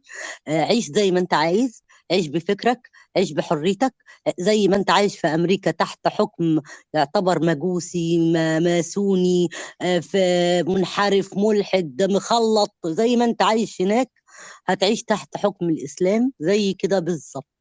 لكن الفرق إن هيكون القائمة الشرعية والضوابط الدستورية هتكون على النهج الإسلامي المحمدي الصحيح. وطبعا دلوقتي عشان انت تتكلم على صحيح، فطبعا انت حضرتك فاهم وبني آدم دارس وعاقل وبتقدر تستوعب الكتب كلها، وأكيد حضرتك مستوعب كل القراءات عشان تقدر ان انت تفتح مساحة وتجادل أصحاب الدين والملحدين والجميع. فلازم أكيد عندك باع طويل في القراءة. الدولة دي مش هتقام دلوقتي ولا هيكون ليها أساس دلوقتي، لذلك كل الأفواه طالعة تتكلم، كل الناس مشتتة، كل الناس عايزة يلحق حتة من التورتة وحتة من الجاتوه وحتة من أيا كانت بقى الحتة اللي هو عايزها. وبيفتكروا إن كلمة عربية دي فهي أنثى، فالكل عاوز يتزوجها يعني، أو أيا كان بقى يغتصبها زي ما أنت عايز تقول. لكن هي دولة عربية حرة شريفة راجعة إلى أصول محمدية، وهي أمة محمد، أمة عظيمة أكتر من أنت تتخيل أو أي حد يجادل ويتخيل في المساحة. الأمة دي كانت إزاي، وكان فيها رجال عاملين إزاي، وكانوا يقدروا يواجهوا أي حد. لكن الحين اللي احنا فيه، الوقت اللي احنا فيه دلوقتي، الخونة والرويبضة والسفهاء وعلماء تجارة الدين الذين يشترون بآيات الله ثمنا قليلا، وعلماء تجارة الدم اللي بيفتوا بفتوى قتل المسلمين بعضهم لبعض، سواء مرجعيات شيعية أو مرجعيات سنية أو أي مرجعية أنت عايز تتكلم عليها. أنا أتفق معاك إن هم تجار، وربنا ذكرهم وقال لك الذين يشترون بآيات الله ثمنا قليلا. من ضمن التغريدات اللي انا قريتها لاخ لمرجع، في كان معرفش دي كانت نكته او ايه، قال لك انا كنت عارف فلوسكم خدتها فين، فسالوه فين، معلش اصل انا كنت غايب عليكم. طب كنت غايب علينا فين يا مولانا؟ قال لك اصل انا كنت غايب عليكم، كنت بودي فلوسكم للمهدي. فهل من المعقول ان الامام المهدي الذي يعني سيظهر اخر الزمن وهيملك الارض وهيكون خامس واحد على الارض ملك الارض، بالعقل كده، بالعقول العاديه يعني، مش اللي هو مستني مثلا واحد مؤدلج، لا، عقل عادي بشري يتدبر سواء سني او شيعي، هل من المعقول ان هو مستني فلوسنا؟ ده هو هيطلع يحسن ماء حسوا. طيب لما تيجي في الوجه السني يقول لك الكفرة الشيعة الوحشين الزومبي اللي بيقتلوا بعض اللي بيسبوا الصحابة. لما تيجي تبص على الأفواه اللي طالعة، نفس الأفواه المحرضة ما بين المسلمين، سنة في سنة لقتل بعض. وشفنا الحوار ده في مصر، لأن مصر ما كانش فيها شيعة ولا فيها شيعة بالنسبة اللي تخلي واحد إخواني يطلع على السطح يتاجر بينا ويقول لك الحكم والنظام والتكفير ويقتلوا بعض. ومع ان الجيش عندنا لا هو مؤدلج ولا هو جيش مجنس، مع احترامي للجميع، ولا هو جيش، لا، كلنا ابناء بطن واحده وارض واحده، وزي ما بيقولوا كده كنا عايشين جنب بعض. يعني انا عندي عم في الجيش واخ التاني اخواني، فلما انت تبص كده على المنظر هتلاقي ان نفس الاتنين طالعين من نفس العيله من نفس البيت. فانا بقول لك ان الافواه دي كلها لازم تضرب بالجزمه. وانا ليه وحضرتك مع احترامي. هلا السادة، السلام استنى عليكم. استنى يا عبد الغفور دقيقة واحدة بس، آخر كلمة. بص يا أستاذ منير، أنت ليك حق إن أنت تتمرد على على الأحزاب التي تدعي الدين، وليك حق وأنا ليا حق، وكلنا لينا حق إن إحنا نتمرد على أحاديث مدلسة لا نقبلها على رسول الله ولا على آل بيته ولا على الصحابة أجمعين أجمعين، لأن فيها أحاديث تسيء ليا كنفس بشرية. يعني أنا دايما بقول، يعني آخر كلمة معلش يا منير عشان ما أطولش عليك، أنا دايما بقول أنت كرجل لما بتبص في المراية بتبص لنفسك كرجل، فأنت لما تيجي تاخد القائد بتاعك أو القدوة بتاعتك فهيكون حاجة عظيمة. فلما هتبص القائد بتاعك كده او للقدوة بتاعتك هتشوفها حاجة عظيمة. فانت مطرح ما تشوف القائد بتاعك مطرح ما هتشوف نفسك. اذا انت رجل حر ورجل لا تقبل الضغائن ورجل لا تقبل قتل النفوس، الفتنة اشد من القتل، ورجل لا تقبل دعاية او اموال على جثث الاطفال، فانت رجل حر، رجل على نهج نبيك. اما لو انت راجل، سوري في اللفظ مع احترامي للموجودين، رجل ديوس، رجل خانع، رجل تبعي، رجل مطية، رجل مش رجل بقى، هنقول ذكر، ذكر تتبع اللي يقول لك روح اقتل نفسك او فجر نفسك في اخوك عشان هو يقعد في بيته، يقعد في فيلا ولا في قصر وانت تموت وعيالك بعد كده يشتروا يتاجروا بيك. فده رجل ما تسمحليش يعني. فالقائد بتاعك هنا على وجهة اتباعك ليه. انا بالنسبة لي اتباعي محمدي. شكرا جزيلا، شكرا يا أستاذة ملكة. وهذه المشكلة أنه كل واحد يتكلم عن الدين الصحيح، أنه الخلل مو في الأحزاب، هو في لو اتبعنا الدين الصحيح. ولما نتكلم عن الدين الصحيح كل واحد عنده الدين الصحيح.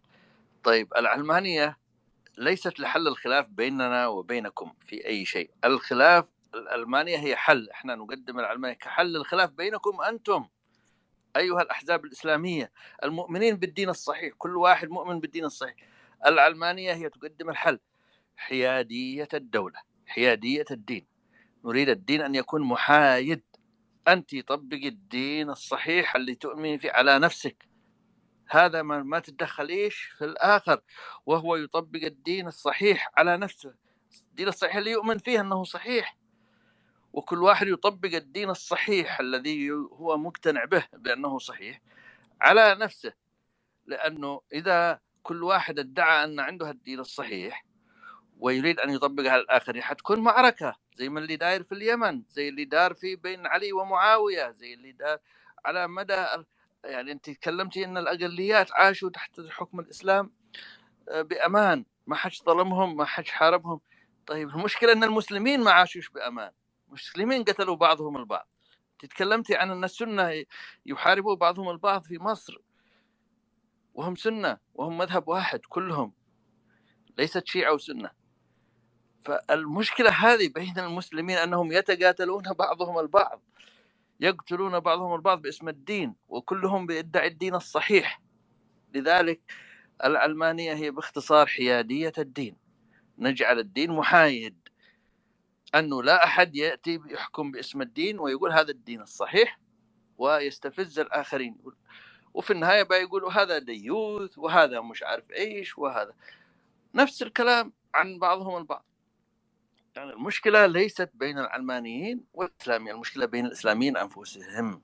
الحروب هي إسلامية. الآن في اليمن حرب بين الحوثيين والإخوان المسلمين، هؤلاء أنصار الله وأنصار الإسلام،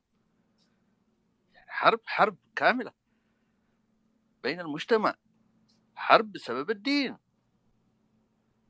يعني لو كان الحوثي جاب مشروع وطني علماني يجمع اليمنيين، هل أحد بيختلف معه؟ لا، الكل في اليمن يريد أن يتحرر من التدخل الخارجي، والكل يريد استقلال وسيادة اليمن، والكل يريد لكن هو جاب مشروع ديني، مشروع الولاية، مشروع خاص به، وبالتالي وجد من يحاربه. فهذا هو المشكلة، يعني كيف نطبق الحيادية، حيادية الدين تأتي عن طريق العلمانية. هذا هو. تفضل يا أستاذ فزاع، والأستاذ سام أيضا، تأخرنا عليكم.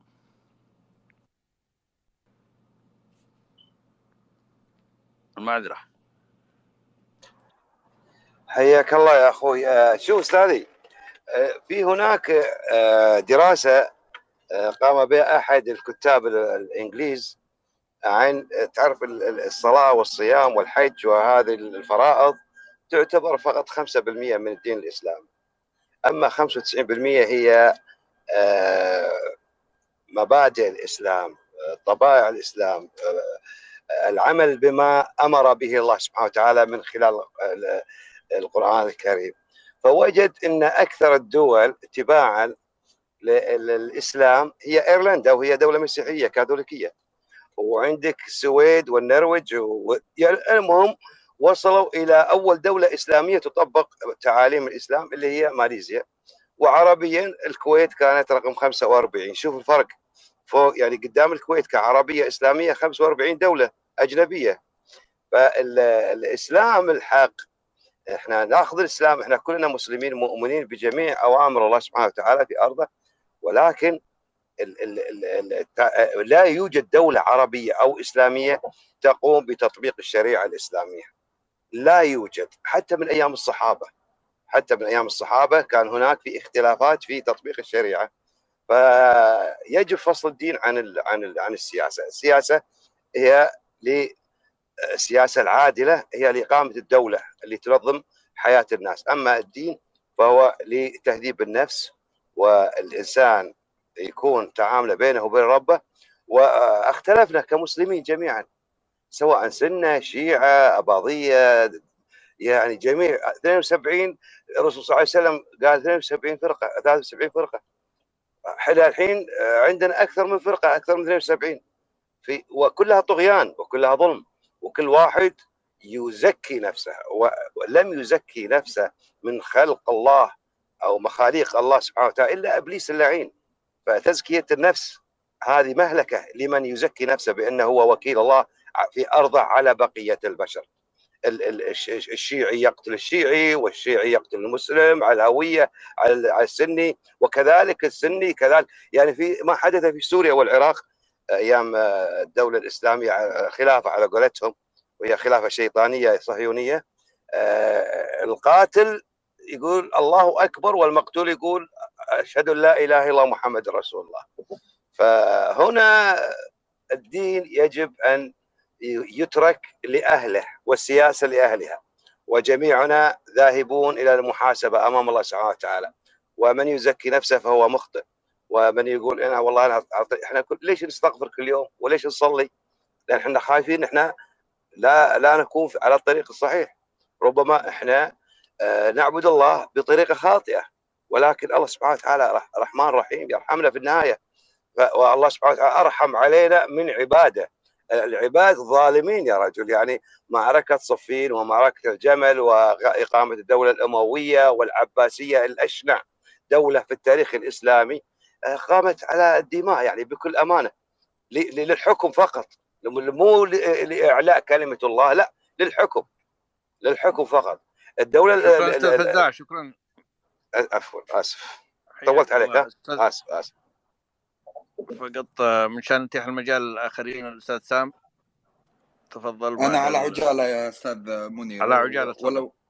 ولو أنه الموضوع كنت أبغى أتداخل في شيء ولعله، بس شدني كلام الأخ اللي قبل شوي، يعني بمسألة الحكم بغير ما أنزل الله وتشديده على هالأمر. يعني كذا تذكرت الآية أيضا اللي تقول أنه وننزل من القرآن ما هو شفاء ورحمة للمؤمنين.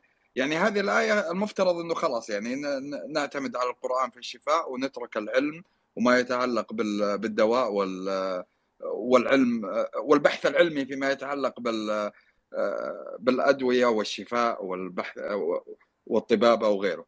ف يعني كل مناحي الحياة احنا نتخذ نهج علماني، إن جينا على طرق تعليم، إن جينا على تكنولوجيا، إن جينا على صحة، إن جينا كل شيء، بس لا جينا على إدارة الدولة البعض هنا يتحسس ويبغى يعني يبغى يحكم نص على حسب فهم مجموعة محددة جدا من البشر هي اللي تقود هالأمة هذه.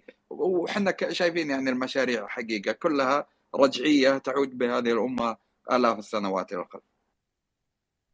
صحيح يا أستاذ سامي، يعني أنا أتمعن أحيانا أنه كان العرب ينتقلون يستخدمون البعير للانتقال، الآن يستخدم السيارة والطائرة والأشياء اللي جاءت من الغرب، يعني ما يعني لم يحرموها على أنفسهم.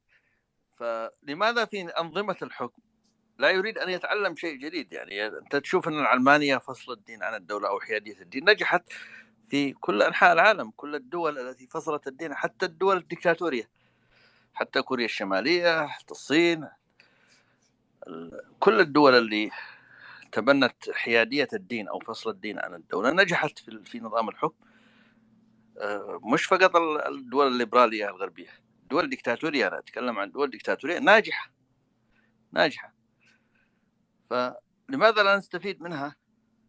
فقط نقلدهم ناخذ الإنترنت وناخذ السوشيال ميديا وناخذ الكهرباء وناخذ المخترعات، لكن لما اللي تسبب في كل هذه النهضة الأوروبية والأمريكية وهي العلمانية هي سبب حيادية الدين، هي اللي جعلت العقول تنطلق من معقلها.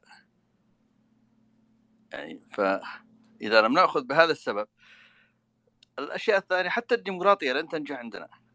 ديمقراطية وتنزل أحزاب دينية، لا أردت ديمقراطية، خذ بالعلمانية أولا، لأنه لا ديمقراطية بدون علمانية، لا ديمقراطية بدون علمانية. سبب فشل الديمقراطية في العالم العربي هو يعني أنك تسمح لأحزاب دينية تخوض المعترك، وبالتالي تحول الإسلام إلى حزب سياسي. طيب احنا لن نطيل في هذا، بس نسمع العدل ثم يا أستاذ منير، أنا نزلت ترى ما كان عندي نت. أنت عندك نت الآن كويس؟ تفضل. لا أنا عندي نت شوية، لأنه عندنا أنت عارف الجوال لازم يكون عندك موديم ولازم تكون عند الشبكة، إذا على الجوال يقطع. على العموم يعطيك ألف عافية. أنا كان ودي بس أعقب على الأخ خالد عندما قال يعني ما حدش حكم بالإسلام. هو قلت له أنا ما أدري إنه وصل كلامي ولا ما وصل. المذاهب الأربعة مشكلتهم، شوف في الصلاة فقط. المذاهب الأربعة تخيل إنه المذاهب الأربعة هذه مشكلتهم في الصلاة، ما اتفقوش على الصلاة، ما اتفقوش. أنت قلت هذا الكلام، جيب لنا كلام جديد، كلام جديد. أيوة يعني سمعتوا الكلام. أيوة سمعتوا الكلام. هو على العموم يا أستاذ الكريم، العلمانية هي بتحمي الأديان، بتحمي إصلاحية تعبد كيف ما يشتي. أنا أتكلم عن اليمن، يعني لو منير المناوري مؤسس حزب علماني ويحفظ لجماعة علي الحجوري اللي هم أهل السلف إن يحفظوا مكانهم ودينهم، وبيحفظ للحوثيين وبيحفظ للصوفيين وبيحفظ للبهائيين وبيحفظ احنا عندنا الحين 120 مذهب، 120 مذهب في المذاهب الإسلامية الآن. أتخيل كل مذهب يشتي يفرض نظريته، وعندنا ذا الحين آراء. عندنا بغير المذاهب هذه عندنا آراء، بعضهم يذهب إلى رأي ابن باز، بعضهم يذهب إلى رأي ابن عثيمين، بعضهم يذهب إلى رأي الشوكاني، بعضهم يذهب إلى رأي الهمداني، بعضهم يذهب إلى رأي السيد قطب، بعضهم. فعندنا برضو آراء عوضا عن المذاهب هذه أو عن الفقهاء. فالأخ هزاع اللي أتكلم هذا في الجانب الديني، يعني شوف لو جمعت أهل السنة وتقعد تجمعهم 1,000,000 سنة علشان اتفقوا على رأي خلافي أو فقهي ما تقنعهم، كلهم بيقتنع بمذهبه وكلهم بيقتنع برأيه مهما كان الأمر. فأنا أقول لك المسألة ذي أهل الدين بيقعدوا في صراع إلى أن تقوم الساعة، ولا بنتخارج منهم أبدا نهائيا. إذا هم يحكموا ما بنتخارج. الأخ هزاع اللي من الكويت تتكلم عن اليمن وعن الأوضاع في اليمن وعن الجماعات الدينية وعن الحوثيين فين أوصلوا اليمن. بقول له يا عزيزي الكريم، الحوثي جديد قديم منذ قيام الجمهورية العربية اليمنية. لم يأتي على الجمهورية العربية اليمنية غير الرئيس الشهيد القائد إبراهيم الحمدي. الذي كان يريد أن يعتلي بالمواطن اليمني وبالإنسان اليمني، وأن يترك الخلافات حتى في مناطق الجوار. وبقول لك يا أستاذي الكريم إنه أنا في ال90 كان عمري تقريبا في 21 سنة، كنت من المخارجين من الظاهرين مؤيد لمظاهرة تدعم الغزو العراقي للكويت، وكان كلمة مشهورة بالكيماوي يا صدام على جدة والدمام. أنا أقول لك يا أستاذي الكريم، أنا من أطر المذهبية في اليمن هو علي عبد الله صالح. علي عبد الله صالح كان عنده مدرسة للسلفيين يدعمها في دماج. علي عبد الله صالح هو من كان يدعم مدارس الإخوان المسلمين في المعاهد العلمية ب 13 مليار ريال سنويا من وزارة التربية والتعليم. الموجود على هرم السلطة كان طائفي، كان قبلي، كان مناطقي. أنا أقول لك إياها بصريح العبارة، قد ممكن البعض يتفق البعض يختلف البعض كذا. أنا بقول لك يا أستاذي الكريم إنه الحوثي نتاج عمل سياسي قائم لمدة 33 سنة من نظام علي عبد الله صالح. من أوصل الحوثيين إلى سدة الحكم هو علي عبد الله صالح. من تراهم اليوم مع الشرعية اليوم ويسموا أنفسهم قادة، هم بيع وشراء. أهم قائد من قيادة الشرعية اليوم كان يقول مزيدا من الصواريخ على دول الخليج، على السعودية وعلى الإمارات، مزيدا من الصواريخ. وتشوف اليوم قائد. شوف للأسف الشديد يا أستاذ الكريم إنه السياسيين اليمنيين اللي تشوفهم اليوم متصدرين المشهد هم من أوصلوا الحوثي وهم من يدعموا الحوثي، والأيام تشهد والدلائل موجودة صوت وصورة. اليمن يعني للأسف الشديد لم يعني ترزق بحاكم راشد، هي رزقت بحاكم عنصري مذهبي منطقي. علي عبد الله صالح أتيحت له فرصة في الشمال وفي الجنوب وحكم البلد، وكان بإمكانه أن يبني دولة، ولكن للأسف الشديد هو جاء إليها بالدم ثم ذهب بالدم، يعني بنفس ما جاء بنفس ما ذهب. وهذا كان نتاج طبيعي إنه الحوثي الآن وتشوف الحركات الإسلامية الآن تسيطر على البلد، نتاج طبيعي جدا، لأنه هي الدولة كانت تدرس الجماعات الطائفية والمذهبية. كانوا المشايخ في اليمن يأخذوا رواتبهم من دول الجوار، يعني حتى علي عبد الله صالح ما كان له سلطة أساسا حتى على المشايخ. كان علي عبد الله صالح من يحموه هي الجماعات الإسلامية، هي جماعة الإخوان المسلمين. كان علي عبد الله صالح يحارب الحوثيين في صعدة، 6 حروب يحارب الحوثيين. بمن يحاربهم؟ بجماعة الإخوان المسلمين. كان عنده جنرال اسمه علي محسن الأحمر، وعلي محسن الأحمر الآن رجل خرج من البلد تكسب منها المليارات، وعيال عبد الله بن حسين الأحمر. يعني للأسف الشديد يعني أنت تتكلم عن اليمن، أنا ما أتهم جماعة الحوثيين. جماعة الحوثيين نتاج طبيعي لحكم حكم البلد وأوصل الجماعات هذه إلى ما وصلت إليه الآن. واللي أشوفه أنا الآن بأمانة، أنا أشوف أنه الحراك العلماني في البلد هو أفضل طريقة أنه يحكم البلد، لأنه الجماعات الإسلامية على مدى 100 سنة في كل البلدان العربية والإسلامية، أنت شوف آخر سنة إيش الإنتاج الإسلامي والعربي، كله أصفار، ما عدا يعني الأشياء النقدية قد ممكن يمتلكها بعض الإسلاميين، ولكن العقول للأسف الشديد أصفار. ما قدموه الحركات الإسلامية هو تجهيل وفقر معرفي وفقر تكنولوجي وفقر صناعي وفقر حتى أخلاقي للأسف الشديد. شكرا جزيلا لكم واعتذر الإطالة. أخ زيبق تسمح لي أعقب على أخي عثمان وأخ سام؟ وين نزل الأستاذ منير؟ نزل أستاذ منير، يمكن جاء اتصال وقطع عليه. تفضل رافع يده. تمام، بس أعطيني نص دقيقة. شوف أخي عثمان وأخ سام، تمام، نحن نقول تمام أن الإسلام أو القرآن تمام هو دين الله سبحانه وتعالى. أنت تتكلم عن العلمانية، تتكلم عن الحكم الذي تريده، نحن نقول لك معنا هذا الدستور طبقه، لكن أنت تريد أن تبعده عن الدولة بشكل عام وتأتي بحكم جديد كل شيء، وكأن الأرض ملكك ليس ملك خالقها، وكأن الخالق الذي أوجدها وأوجد البشر عليها لم ينزل لهم دستور ونظام. هذا القصد بس. يعني الإسلام قلنا لم يبنى على التطور ولا يبنى على اسمه ذا الانفتاح في حدود شرائع الله وما أنزله الله من شرائع. هذا القصد. أما من ناحية الصلاة دقيقة يا أخي خالد لا أنت عندي ضيف بيطة. شوف أنا والله بقول لك هذه تفضل يا العدل ثم العدل. تفضل يا عدل. هذه وقائع تاريخية. شوف، السلام عليكم. علماء المسلمين هم ضد العلم. يعني عليكم السلام. خلي العدل رافع يده من اول.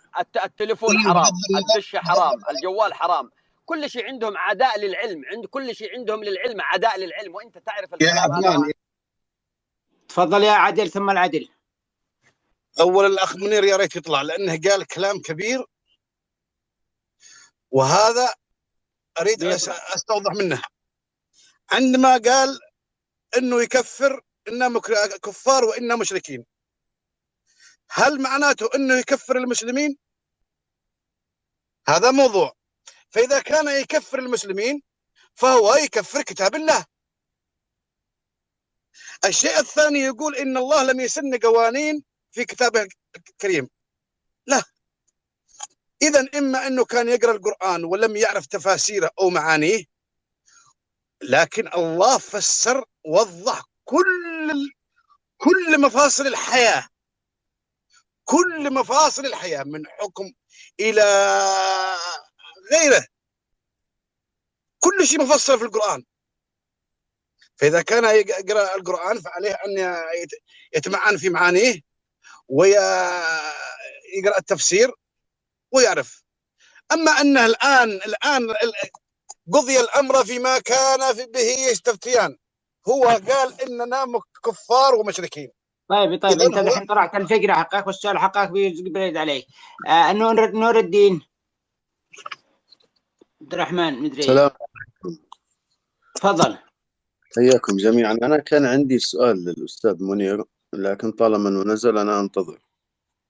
طيب تفضل يا أستاذ أحمد. أحمد. نعم. هو على كل حال